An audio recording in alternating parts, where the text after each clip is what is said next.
Hello friends, welcome to brilliant study classes. हम पढ़ रहे थे संविधान और ये लेक्चर नंबर 17 है।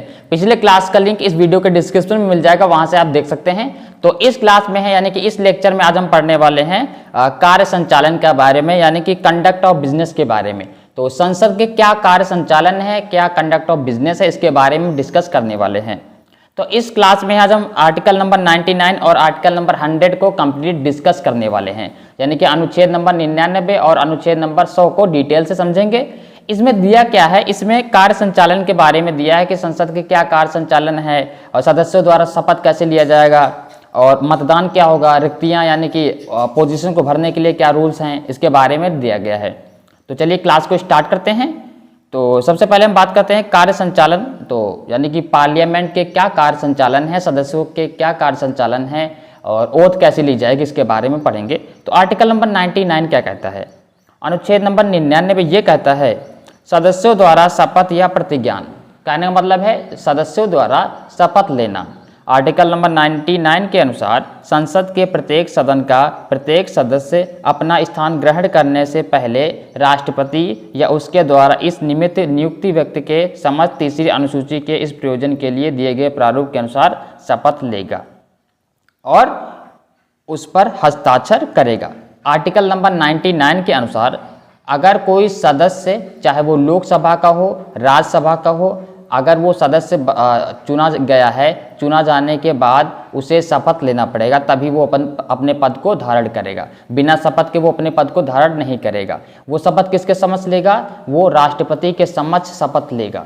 ठीक है, कौन, जो भी सदस्य होगा, चाहे वो लोकसभा का सदस्य हो या फिर राज्यसभा का सदस्य हो, उससे कोई फर्क नहीं पड़ता। अगर वो अपना पद धारण करना चाहता है तो उसे राष्ट्रपति के समक्ष या फिर कोई राष्ट्रपति ने जिसे नियुक्त किया होगा उसके समक्ष जाके वहाँ पर शपथ लेना पड़ेगा, जो तीसरी अनुसूची में बताया गया है। ठीक है, तीसरी अनुसूची में बताया गया है, यानी कि थर्ड शेड्यूल में बताया गया इसके बारे में। तो आर्टिकल नंबर 100 की बात करते हैं। तो सदनों में मतदान, रिक्तियों के होते हुए भी सदनों की कार्य करने की शक्ति और गढ़पूर्ति। यानी कि आर्टिकल नंबर 100 ये कहता है अगर संसद में, चाहे वो मेंबर ऑफ द पार्लियामेंट बात करते हैं, तो चाहे वो राज्यसभा हो चाहे वो लोकसभा है, लेकिन अगर उसमें से कुछ पद रिक्त हैं, यानी कुछ पद खाली हैं, फिर भी उसका कार्य संचालन चलता रहेगा। ये आर्टिकल नंबर 100 में बताया गया है।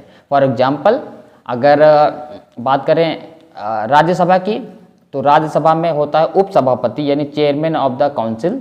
अगर उसका भी पद खाली है जो हाईएस्ट होता है राज्यसभा में, तो भी कार्य संचालन चलता रहेगा। चाहे मतलब कोई भी, किसी का भी पद खाली हो, उससे कोई फर्क नहीं पड़ता। जो सदन है यानी कि पार्लियामेंट है, उसका कार्य संचालन चलता रहेगा। ये बताया गया आर्टिकल नंबर 100 में। देखिए, इस संविधान में यथा अन्यथा उपबंध के सिवाय प्रत्येक सदन की बैठक में या सदनों की संयुक्त बैठक में सभी प्रश्नों का अवधारण अध्यक्ष को अथवा सभापति अध्यक्ष के रूप में कार्य करने वाले व्यक्ति को छोड़कर उपस्थित और मत देने वाले सदस्यों को बहुमत से किया जाएगा। कहने का मतलब है मतदान के बारे में, तो इसमें जैसे बताया गया अध्यक्ष को, सभापति को छोड़कर, सभापति तो हमारा वही हमेशा वाइस प्रेसिडेंट ही बनते हैं, यानी कि उपराष्ट्रपति को ही राज्यसभा का सभापति यानी चेयरमैन बनाया जाता है। तो इसके बारे में कोई वोटिंग नहीं होती है, लेकिन वोटिंग किसकी होती है, जैसे कि अध्यक्ष को किसको बनाना है, ठीक है, अध्यक्ष स्पीकर किसको बनाना है लोकसभा में, तो ये सब वोटिंग होती है। सभापति या अध्यक्ष अथवा उस रूप में कार्य करने वाला व्यक्ति प्रथमतः मत नहीं देगा। अगर कोई सभापति है, यानी कि राज्यसभा का सभापति है या फिर लोकसभा का अध्यक्ष है। देखिए, राज्यसभा में सभापति होता है और लोकसभा में अध्यक्ष होता है, जिसे स्पीकर बोलते हैं लोकसभा में, और राज्यसभा में जो सभापति होता है उसे बोलते हैं चेयरमैन ऑफ द काउंसिल। ठीक है, तो अगर वो किसी मेंबर को चुनना है तो वो मत नहीं देगा, अगर वो सभापति है या फिर अध्यक्ष है। ये आर्टिकल नंबर 100 कहता है। संसद के किसी सदन की सदस्यता में कोई रिक्त होने पर भी उस सदन के कार्य करने की शक्ति होगी यदि बाद में यह पता चलता है कि कोई व्यक्ति जो ऐसा कार्य करने का हकदार नहीं था, कार्यवाही में उपस्थित रहा है या उसने मत दिया है या अन्यथा भाग लिया है, तो भी संसद की कोई कार्यवाही विधिमान्य होगी। कहने का मतलब ये है, अगर संसद की बात हो रही है, चाहे वो लोकसभा हो या राज्यसभा हो, अगर किसी सदस्य का पद रिक्त है, यानी कि किसी को हटा दिया गया है या फिर उसने रिजाइन कर दिया है, तो इससे कोई फर्क नहीं पड़ता। जैसे कार्य संचालन चलता है वैसे कंडक्ट ऑफ बिजनेस चलता रहेगा, इससे कोई फर्क नहीं पड़ता। और ऐसा अगर हो गया है कि किसी मीटिंग में किसी कार्य के बारे में चर्चा हो रही थी और उस मीटिंग में वो भी व्यक्ति शामिल था जिसको पद से हटा दिया गया है, तो भी कोई फर्क नहीं पड़ेगा, ठीक है। उसका कार्य संचालन यानी कि पार्लियामेंट का कार्य संचालन अपने हिसाब से चलता रहेगा। ये उसकी शक्ति है। किसकी शक्ति है? पार्लियामेंट की पावर है, पावर ऑफ द पार्लियामेंट, ठीक है।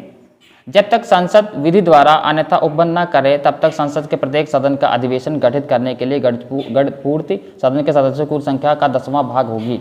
यदि सदन के अधिवेशन में किसी समय गणपूर्ण नहीं है तो सभापति या अध्यक्ष अथवा उस रूप में कार्य करने वाले व्यक्ति का यह कर्तव्य होगा कि वह सदन को स्थगित कर दे और अधिवेशन को तब तक के लिए निलंबित कर दे, ठीक है। कहने का मतलब है जो यहाँ पर जो जैसे सदन है लोकसभा में, तो स्पीकर के पास पावर होती है, ठीक है, सदन को चलाने के लिए, सदन को स्थगित करने के लिए, मीटिंग को स्थगित करने के लिए। और राज्यसभा में आपका होता है चेयरमैन ऑफ द काउंसिल यानी कि उपराष्ट्रपति जो होते हैं उन्हें ही सभापति बनाया जाता है, उनके पास पावर होती है, अथॉरिटी होती है ना, किसी भी उपबंध को मना करने के लिए, किसी भी अधिवेशन को रोकने के लिए, ठीक है।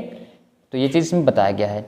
तो जैसे कि इनका यूज क्या है, जैसे कि अगर बात करें सभापति के बारे में या फिर स्पीकर के बारे में, तो जब बिल पास होते हैं तो इनके समक्ष, जैसे कि कोई सांसद बिल पास करवाना चाहता है तो इनके समक्ष जाके पूरा डिटेल से ब्यौरा दिया जाता है। पहले लोकसभा में देगा, फिर राज्यसभा में देगा, उसके बाद फाइनल अथॉरिटी जो होगी वो राष्ट्रपति की होगी। इन सब की चर्चा करने के बाद जो फाइनल अथॉरिटी होती है वो राष्ट्रपति की होती है कि बिल पास करना है कि कोई बिल नहीं पास करना है, ठीक है। तो ये इनका काम है। तो इस क्लास में हमने कंडक्ट ऑफ बिजनेस को डिटेल से समझा। अगर क्लास आपको अच्छी लगे तो लाइक कीजिए, चैनल को सब्सक्राइब कीजिए। मिलते हैं नेक्स्ट क्लास में। Thank you class.